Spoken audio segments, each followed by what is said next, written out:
Ada di surah Al-Baqarah begini, ya ayyuhan nasu budu rabbakumul ladzi khalaqakum walladzina min qablikum la'allakum tattaqun. Alladzi ja'ala lakumul arda firasya was samaa binaa. Langit itu tidak dibunyian tapi dibinaa. Itu kata Syekh Sya'rawi. Kalau binaan itu bangunan yang didirikan tidak pakai batu, tidak pakai perekat. Wa ja'alal qamara fihinna nura. Dia menjadikan bulan bercahaya aja. Wa ja'alas syamsa siraja, dan matahari sebagai pelita. A'udzubillahi minasyaitonir rajim. Bismillahirrahmanirrahim. Assalamualaikum warahmatullahi wabarakatuh. Alhamdulillah wassalatu wassalamu ala Rasulillah alladzi man la nabiyya ba'dah wa man tabi'a sunnatahu ila yaumil qiyamah. Ini pengajian kita Bapak-bapak, Ibu-ibu yang ke-146 kali. Bismillahirrahmanirrahim. Surah An-Naba ayat ke-12 sampai 16. Ini yang mau kita pelajari pada malam hari ini. Wa banaina fawqakum sab'an shidada wa ja'alna sirajan wahhaja wa anzalna minal mu'sirati ma'an sajjaja linukhrija bihi habban wa nabata wa jannatin alfafa. Ini mau kita pelajari. Kami Allah membangun 7 langit yang kukuh di atas kamu. Kukuh yang benar, Pak, bukan kokoh. Sesuai KBBI, kukuh. Kokoh boleh, tapi tidak bahasa baku itu. Yang baku itu kukuh. Kemudian kami menjadikan pelita yang terang benderang. 2. Kami menurunkan dari awan, bukan dari langit. Apa itu? Air hujan yang tercurah dengan deras. Langit tidak menurunkan hujan. Awan. Biarpun sering kita bilang, turun hujan dari langit. Itu sehari-hari. Yang benar tidak. Agar kami dengan hujan itu, apa tujuannya? Menumbuhkan dengannya. Dengan hujan itu apa? Biji-bijian. Nanti kita lihat apa itu. Kemudian apalagi tanam-tanaman tumbuh. Selain itu apa lagi? Supaya ada kebun-kebun yang rindang.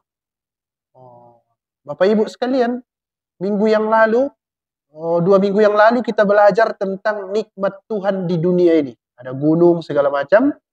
Sekarang beralih, tidak lagi di dunia tapi di atas, di langit ini yang mau kita lihat. Pemberian Tuhan kepada kita. Yang pertama dia sebut begini. Wa banaina fawqakum sab'an shidada. Kami membangun 7 langit yang kukuh di atas kamu. Ada berapa, Pak? 7. Dulu, kalau kita baca tafsir-tafsir lama, tapi tak cocok lagi di penafsiran, yang dimaksud dengan 7 langit, kata ulama itu dulu, 7 planet. 7 planet. Lama-lama ketahuan salah penafsiran itu. Bukan 7 planet. Ada 9, kemudian berubah lagi. Tinggal 8. Begitulah penafsiran itu. Nah, Bapak Ibu sekalian, langit bangunan yang sangat kukuh. Dia terpancang pada tempatnya, tidak mudah roboh atau rusak. Nanti boleh dilihat dalam Al-Quran, kalau untuk membuat bangunan biasa, bahasa Arabnya itu bunyan, bahasa Arab. Ada itu di surah At-Taubah, afaman assasa bunyanah. Boleh dilihat nanti. Surah ke-9, ayat yang ke-109, bunyan. Kalau bangunan biasa, Al-Quran menggunakan kata bunyan. Bahasa Arabnya bunyan. Kalau untuk langit, yang kita lihat ini, Al-Quran menggunakan binaan. Bukan binaan yang di apa itu ya Pak? Yang di lapas-lapas itu bukan. Ada di surah Al-Baqarah begini. Ya ayyuhan nasu budu rabbakumul ladzi khalaqakum walladzina min qablikum la'allakum tattaqun. Alladzi ja'ala lakumul arda firasya was samaa binaa. Jadi langit itu tidak di bunian tapi di binaa. Apa bedanya? Mari kita lihat. Kalau dia bunian itu bangunan yang disusun dari batu-batu ada perekatnya. Apa namanya? Semen. Yang betul. Semen atau semen? Orang Mandailing semen lah itu. Semen. Semen. Semua bangunan yang di dunia ini pasti ada perekatnya. Biarpun jenisnya lain-lain. Konon katanya. Candi Borobudur itu perekatnya apa? Putih telur. Nah, betul atau tidak? Tapi semua bangunan harus ada perekatnya. Piramid, ya, disusun katanya pakai lumpur ya Pak. Harus ada. Mungkin di zaman modern itu tak pakai lagi ya, semen lah ya. Oh, sekarang ini macam-macam. Pokoknya semua bangunan itu harus ada perekat. Ada yang menyatukan dia, membaurkan dia supaya dia kokoh. Itu bunyan namanya. Bunyan. Nah, langit di dalam Al-Quran tidak pernah disebut pakai bunyan. Tapi disebut pakai binaa. Nah, itu kata Syekh Sya'rawi. Kalau binaan itu bangunan yang didirikan tidak pakai batu, tidak pakai perekat. Apalah itu? Langit. Wah, belum pernah kan Ibu lihat jatuh batu bata dari langit kan? Mungkin perekatnya lepas, habis itu batu batanya jatuh. Atau dia pergi ke tepi dunia ini, entah kaki langit dia ketemu, dia lihat seperti batu bata. Nggak ada.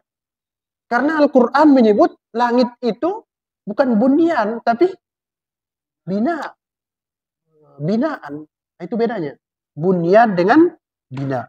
Nah, itu ditulis oleh Syekh Sya'rawi, nama tafsirnya Al-Khawatir. Al-Khawatir fi tafsir Sya'rawi. Kalau ibu-ibu, bapak-bapak mau lebih dalam, buka itu. Nanti di situ ada perdebatan Syekh Sya'rawi dengan penulis tafsir Al-Manar, Syekh Muhammad Abduh. Panjang sekali, tidak saya buat di sini. Agak susah. Tapi kalau mau lihat, boleh. Dijelaskan di situ bagaimana Syekh Sya'rawi menekankan kesalahan penafsiran Al-Manar. Penulisnya dua, Syekh Muhammad Abduh, satu lagi Sayyid Muhammad Rashid Ridho. Boleh dilihat di situ. Tapi di situ kita dulu. Apa tadi? Bunyan dengan binaan. Kalau bunyan, bangunan yang dipakai pakai batu dan ada perekat. Kalau dia binaan, bangunan yang tidak ada batunya, tidak ada perekatnya. Al-Quran menggunakan wabanaina fauqakum sab'an shidad. Ajaib langit ini ya. Berdiri dia tegak, tidak pakai perekat. Nah, Bapak Ibu sekalian, langit itu tidak ada retaknya. Kalau bangunan, ada. Biarpun tahan berpuluh-puluh tahun nanti bisa retak itu. Kalau udah banyak retaknya, apa kata orang? Retak 1000. Ada istilah-istilah retak 1000. Dan langit itu tidak ada celah. Ini kan ada celah ini kan. Tidak ada celahnya itu langit itu. Karena dia itu tidak ada perekat, sehingga tidak ada potensi untuk pecah. Celahnya pun nggak ada, Pak. Nanti makanya dia tidak bisa menurunkan hujan. Karena dia tidak ada celah.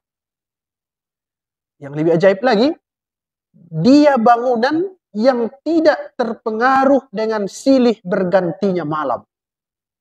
Semua bangunan di dunia ini terpengaruh dengan yang dua ini. Kalau dia malam, dingin. Itu di Arab itu, ibu-ibu yang umroh, itu atap, rumah orang Arab itu sama semua itu apa? Kotak-kotak aja. Tahan dia. Kalau dingin, dingin kali. Kalau panas, panas kali. Sehingga dibuat sama aja semua gitu. Langit tidak terpengaruh dengan. Berpengaruh dia. Mau siang, mau malam. Kalau dia malam panas, tidak apa-apa. Kalau dia malam dingin, tidak apa-apa. Langit itu biasa aja. Biasa aja dia. Semua bangunan di dunia ini itu yang buat rusak itu sebenarnya. Apa? Pergantian cuaca, musim. Itu yang buat dia rusak. Kalau dingin, dia macam membeku. Kalau dia panas macam dijemur. Tahan dia. Itu yang buat dia retak. Langit enggak. Normal. Karena dia adalah binaan. Nah, ada lagi Bapak Ibu sekalian. Langit ini panjang ini cerita langit ini sebenarnya. Setelah banyak penelitian kan. Terdiri dari potongan yang tergabung dalam potongan. Kata siapa? Imam Al-Qurtubi itu. Itu sebabnya langit itu dua yang kukuh. Bukan kokoh tadi ya. Boleh sebut kokoh, tidak apa-apa. Apa satu kejadiannya? Kenapa kejadiannya kukuh? Karena tidak pakai perekat, tidak pakai batu kan? Kejadiannya. Kemudian kukuh juga bangunannya. Kenapa begitu? Karena awalnya dia kuat sehingga berdirinya pun kuat jadinya. Baca dalam kitab Al-Jami' itu tafsir saya bawa itu. Ragu saya tadi. Al-Jami' li Ahkamil Quran ditulis Imam Qurtubi, ada di situ. Nah, Bapak Ibu sekalian, itu sekelumit katanya begini. Banyak rahasia langit itu yang tidak diketahui manusia. Banyak sekali. Nggak tahu kita apa yang terjadi di sana. Nggak tahu kita. Itu sebabnya dalam Al-Quran disebut, nanti boleh dicek ya Bapak Ibu, surah Fussilat, surah ke-41 ayat 53, katanya begini. Sanurihim ayatina fil afaqi wa fi anfusihim. Saya berhenti di situ. Yang saya hitami itu kata kuncinya. Kami akan memperlihatkan kepada mereka, siapa itu? Manusia, tanda-tanda kebesaran kami di segenap penjuru. Fil afaq. Ufuk. Ada ufuk timur, ada ufuk barat. Arah-arah itu. Nah, kata dia, kami akan.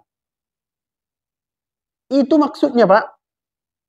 Dulu terjadi, sekarang pun masih terjadi, nanti pun akan terjadi. Coba bandingkan dengan kalimat ini. Kami akan memperlihatkan tanda-tanda kami. Satu macam ayat itu fi'il mudhari gitu. Sanurihim. Atau dia sebut kami telah menunjukkan. Apa bedanya? Kalau sudah ditunjukkan selesai. Sekali jadi. Tapi kalau kami akan, arti fi'il mudhari itu sekarang dan nanti. Ada sudah masa zamanul an wa zamanul mustaqbal. Ada future, masa depan. Tapi zaman sekarang juga. Berarti kata ulama tafsir itu, Syekh Sa'rawi juga, rahasia langit itu dibuka Tuhan tidak sekaligus. Tidak sekaligus. Dulu, Bapak Ibu sekalian, tahun 100 Masehi, tidak ada di makalah yang saya sebut ini, ada. Nabi Muhammad lahir 571 atau 70, boleh lah ya. 71. Ada dua riwayat macam-macam. Beda-beda perhitungan sedikit-sedikit nggak apa-apa. 71. Pokoknya 571, boleh. Ada dua riwayat. Nah, tahun 100 Masehi itu orang Romawi sudah buat bangunan Kubah. Berarti 470 tahun sebelum lahir Nabi Muhammad. Nanti boleh disebut 450 tahun, boleh kan? Nah, bayangkan orang Romawi mencontoh langit tahun 100 Masehi. Nah, apa gunanya? Bangunan seperti langit namanya Kubah. Apa keuntungannya? Dua. Satu, tidak perlu pakai tiang tengah. Yang kedua, semua sudut-sudutnya itu saling menguatkan. Siapa yang menemukan? Romawi. Tahun 100 Masehi. Nabi Adam lahir ribuan tahun sebelumnya. Orang baru tahu itu tahun berapa? 100. Berarti sanurihim, kami akan tunjukkan sedikit-sedikit. Tak semua langsung. Di zaman itu belum ada. Nah, itu kami akan tunjukkan kebesaran kami tidak langsung dulu. Tidak langsung. Makanya di zaman Nabi pun, ketika membangun Masjid Nabawi, baca Pak dalam riwayat, pakai apa itu? Pohon-pohon kurma kan? Masih ada tiang-tiang begitu kan? Nah, padahal dulu sudah inspirasinya, tapi tidak ditunjukkan Tuhan semua lah. Nah, sekarang kubah banyak. Di mana-mana sekarang ini. Tapi asalnya itu dari Romawi. Orang Romawi lah yang banyak itu kadang. Kita duga punya kita, padahal dari sana itu. Menara. Itu dari mana datangnya? Persia. Dulu Persia itu beragama Mazdak. Dia nyembah api. Majusi ya. Nah, karena dia nyembah api, di mana ditaruh apinya? Di dalam bangunan. Nah, bahasa Arab api itu narun. Tempatnya itu, isim makan dalam ilmu sorof namanya manarun. Jadi manarotun, menara. Itulah mana menara kita. Jadi isinya itu api. Bahasa Arabnya tetap manarun. Kita ganti jadi toa sekarang kan. Sumbernya dari sana. Tidak apa-apa itu. Yang penting kita islamisasi dia. Samanya itu. Dulu pun wayang-wayang itu aneh. Tapi diislamkan oleh Wali Songo. Diajarkan bahwa di situ ada takdir. Bahwa penggerak manusia itu ada di belakangnya. Di situ dalam. Tapi kata Wali Songo itu Tuhan. Nah, berubah jadinya. Apa itu? Namanya itu islamisasi. Sama juga pesantren. Itu tempat Hindu itu dulu. Mengajarkan tentang kitab suci, mendidik biksu di dalam. Namanya pesantrian. Tempat mendidik pemuka agama Hindu dan Buddha. Masuk Islam, kita islamisasi, kita ganti menjadi Al-Quran dan kitab kuning. Nah, begitulah itu. Dalam sejarah. Asalnya itu santri. Santri itu orang yang belajar kitab suci mereka itu. Weda ya. Tripitaka kan. Kita ganti. Gak apa-apa. Gak apa-apa itu. Penting jangan diikut. Jangan taruh api lagi di menara itu, Pak. Nah, musyrik lah itu. Nah, gitu dia. Jadi ditunjukkan Tuhan, sanurihim ayatina fil afaq wa fi anfusihim. Kami akan memperlihatkan sedikit-sedikit. Nah, dari dulu manusia meneliti langit, ditunjukkan Tuhan kekuasaannya, sekarang bisa manusia terbang di luar angkasa. Apakah itu tiba-tiba? Enggak. Sikit-sikit, ketemulah apa? Pesawat. Kata para pakar, puncak dari semua penelitian itu sekarang adalah teknologi. Inilah dia HP-HP ini semuanya. Sedikit-sedikit ditunjukkan Tuhan kekuasaannya itu. Yang kedua katanya, kami menjadikan pelita. Apa itu? Sirajau wahaja. Wa banaina fawqakum sab'an shidada wa ja'alna sirajau wahaja. Nah, Bapak Ibu sekalian, pelita. Saya coba ringkas-ringkas ya. Ada nggak di dunia ini dia bercahaya tapi tidak panas? Kalau sumber cahayanya dirinya pasti panas itu. Tapi kalau dia dipantulkan itu bisa panas bisa tidak. Mana contohnya tadi? Bulan. Nah, siraja wahaja artinya bercahaya dan panas. Apa itu? Matahari.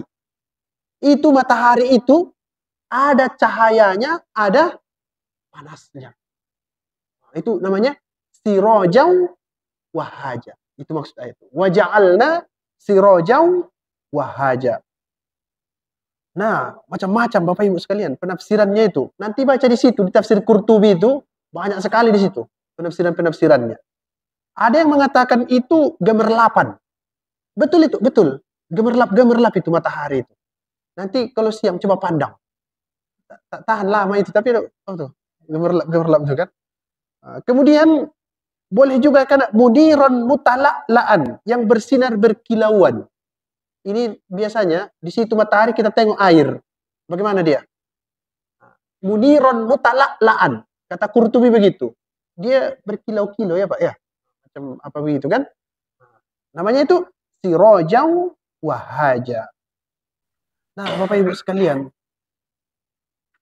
coba lihat ayat yang di halaman 4 itu ya. Ini kesimpulan dari matahari dan bulan itu. Dia sebut begini. Wa ja'alal qamara fihinna nuro.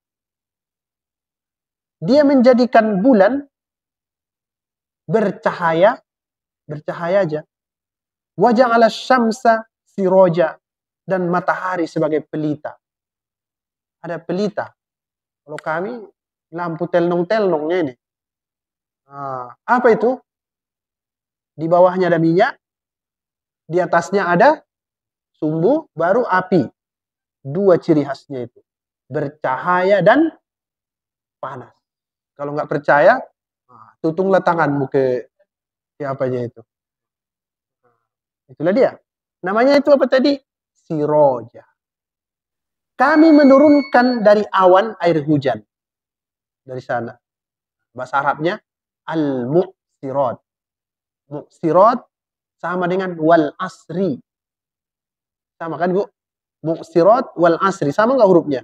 Ain, sod, dan ro. Sama aja. Ada di Al-Quran juga. Fihi yu'sirun. Surah Yusuf. Artinya itu memeras. Santan. Dia apa itu? Diperas, baru kemudian keluarlah airnya. Nah, seolah-olah Pak, hujan itu kan naik dari bumi ke atas, berkumpul uapnya segala macam, kemudian diperas awan itu dia turun dia. Itu maksudnya. Diperas awan itu, air itu, uap-uap yang itu diperas awan itu turun. Namanya itu mu'sirat. Sama juga sholat asar, artinya itu sholat memeras. Kenapa itu? Udah capek kerja. Peras keringat dari zuhur sampai, itu sebenarnya itu akar katanya itu. Asar, mu'sirat. Begitu kosakata Al-Quran itu keren kan? Nah, mu'sirat. Ada juga yang mengartikan itu bukan awan tapi angin. Maksudnya itu angin itu memeras awan itu Pak, diperasnya sehingga menurunkan apa? Hujan atau salju. Tapi akar katanya itu memeras. Bukan memeras mengkompas, bukan itu. Bayangkanlah memeras apa itu di dapur itu tadi. Boleh juga memerah. Ada perahan sapi. Jangan memerah. Nah, itu warna itu. Lain lagi itu artinya nanti. Memerah. Ini soal tanda panjang juga ini. Ini juga bahasa Indonesia ini kan. Namanya itu mu'sirat. Nah, Bapak Ibu sekalian, inilah hakikat-hakikat ilmiah. Yang kalau kita pelajari kosakata Al-Quran, menurut saya ya, tidak terlalu penting penelitian ilmiah itu. Kalau kita ngerti ini. Tapi persoalannya, kita kadang nggak ngerti dari mana akar kata itu. Tapi itu penting. Tapi maunya dari sini dulu. Dari kosakata Al-Quran. Inilah Bapak Ibu sekalian. Mudah-mudahan bermanfaat. Ayat terakhir ya Bu. Ya, rindang. Nah, ini baca di situ, di tafsir Qurtubi itu. Itu, saya suka itu. Karena penulisnya dari Spanyol, Cordoba. Nah, kayak orang barat gitu kan. Dia sebut begini. Al-Fab itu tidak ada mufradnya. Ada di situ penjelasan. Artinya itu apa? Rindang. Iya Bu. 1000. Beribu kan, 1000 itu duit 100 sedikit. Kalau 1000 berlipat-lipat kan? Nah, seolah-olah kata dia. Pohon yang rindang itu berlipat-lipat daunnya itu, saling menutupi. Nah, tutup sini. Macam duit yang banyak lah. Lafif. Ada juga lufin, lifpun, dari situ akar katanya. Nah, ini wajannatin alfafa. Berlipat-lipat daun-daun itu sehingga bahasa Indonesia apa? Rindang. Oh, di kampung rindang lain lagi ceritanya itu. Nah, itu. Bahasa Indonesianya rindang. Oke, Bapak Ibu ya. Nanti kita belajar terus kosakata Al-Quran ini supaya kita makin paham dengan kitab suci ini. Terima kasih, mohon maaf atas segala kekurangan. Mudah-mudahan bermanfaat. Assalamualaikum warahmatullahi wabarakatuh.